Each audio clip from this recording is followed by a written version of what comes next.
entendendo um pouquinho dessas formas de classificação, a gente entra agora falando um pouco de célula. Vamos falar de olha, nós já falamos de biodiversidade, nós já falamos de classificação, nós já falamos um pouco de taxonomia, agora nós vamos entrar falando um pouquinho de citologia. O que é a citologia? Estudo das células. Agora sim, a gente tem suporte para falar um pouquinho das células, né? Conhecer como é que funciona, e nós vamos ver que dependendo do tipo de célula que eu tenho, eu também estou classificado de uma determinada forma, tá bom? Então, vamos lá.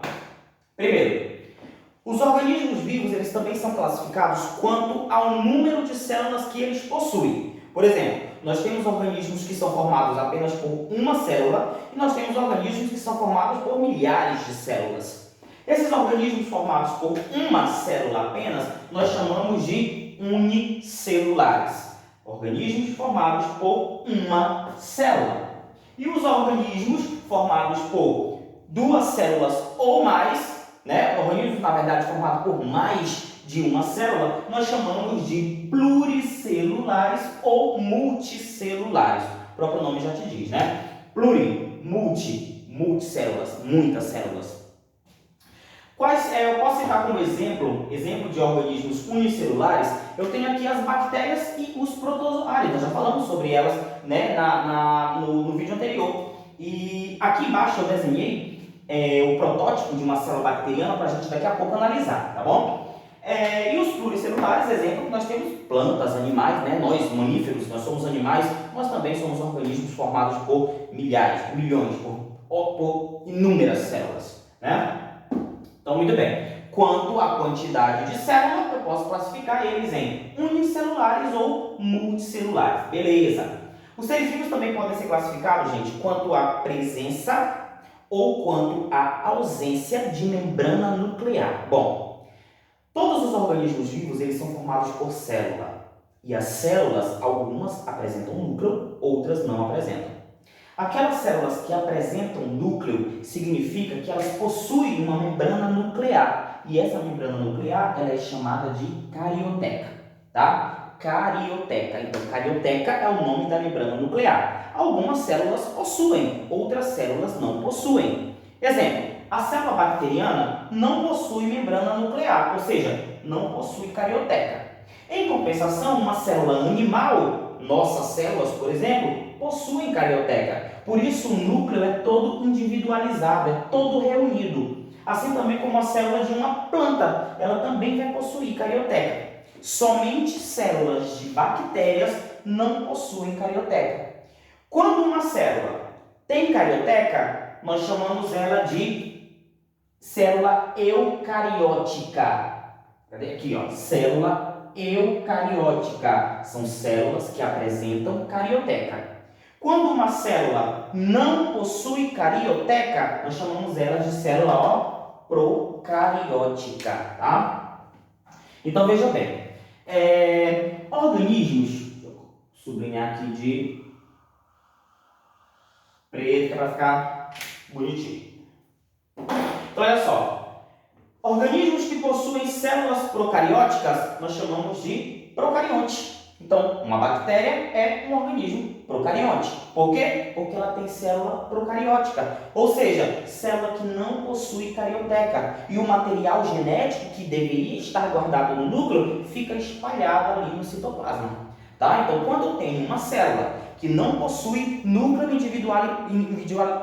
individualizado por membrana, e essa membrana nuclear, né? Membrana nuclear, que é a carioteca, e o material genético fica espalhado no citoplasma, então eu tenho uma célula procariótica, portanto o organismo é procarionte. E quando eu tenho uma célula que vai possuir membrana nuclear, ou seja, possui carioteca, guardando o material genético dentro do núcleo, eu tenho uma célula eucariótica, ou seja, o organismo é eucarionte. Tá? Não esqueçam, célula procariótica, organismo procarionte. Célula eucariótica, organismo eucarionte, tá?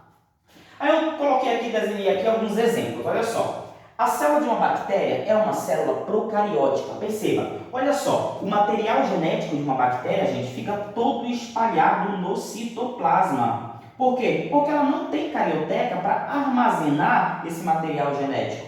Então, as partes básicas de uma bactéria são material genético disperso no citoplasma, membrana plasmática, que é um envoltório interno, ele fica na parte de dentro da bactéria. Nós temos ainda um outro revestimento que é chamado de parede celular, né? Essa parede celular ela confere uma maior resistência para essa bactéria. E nós temos ainda aqui fora, ó, uma membrana externa que nós chamamos de cápsula. E essa cápsula aqui, gente, ela é uma terceira membrana, né, também chamada aí de membrana externa. Então perceba, eu tenho uma bactéria aqui que apresenta 3 tipos de revestimento: cápsula, parede celular e membrana plasmática. Só lembrando, nem todas as bactérias vão ter cápsula, tá? Nem todas. Algumas espécies possuem, outras não.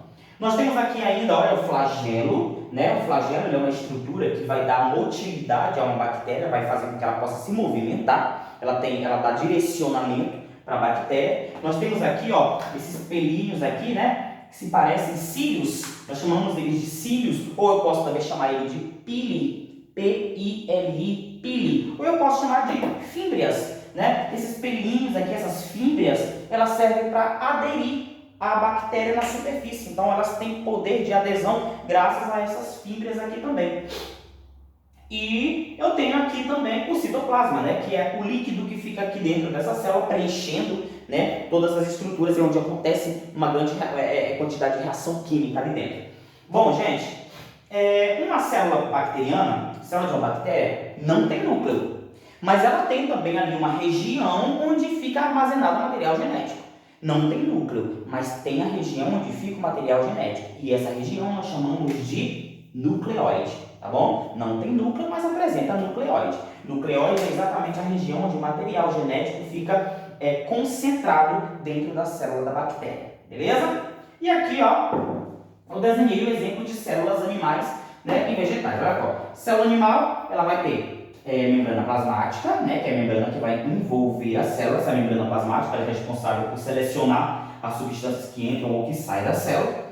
Temos o citoplasma, que preenche o interior dessa célula. Temos o núcleo. Por que nós temos o núcleo? Porque também nós temos presença de carioteca. Então a carioteca ela vai guardar o meu material genético, né, que fica presente no núcleo. Assim também como uma célula de vegetal, uma célula de uma planta. Perceba, aqui na célula da planta eu também vou ter membrana plasmática, vou ter citoplasma preenchendo aqui, vou ter a parede celular, né? A parede celular ela aparece aqui na célula vegetal e também na célula bacteriana. Nós não temos parede celular na nossa célula, tá? Células de animais não possuem parede celular. A parede celular está presente aqui apenas na célula da bactéria e aqui na célula vegetal. E perceba que ela vai ter um núcleo também guardado por uma carioteca, que é onde fica depositado o material genético, tá bom? Existem outras estruturas também que a célula vegetal possui que nós não possuímos, tá? Isso nós vamos ver quando nós estivermos falando um pouco mais à frente, a fundo sobre citologia, né? Que é o caso dos cloroplastos,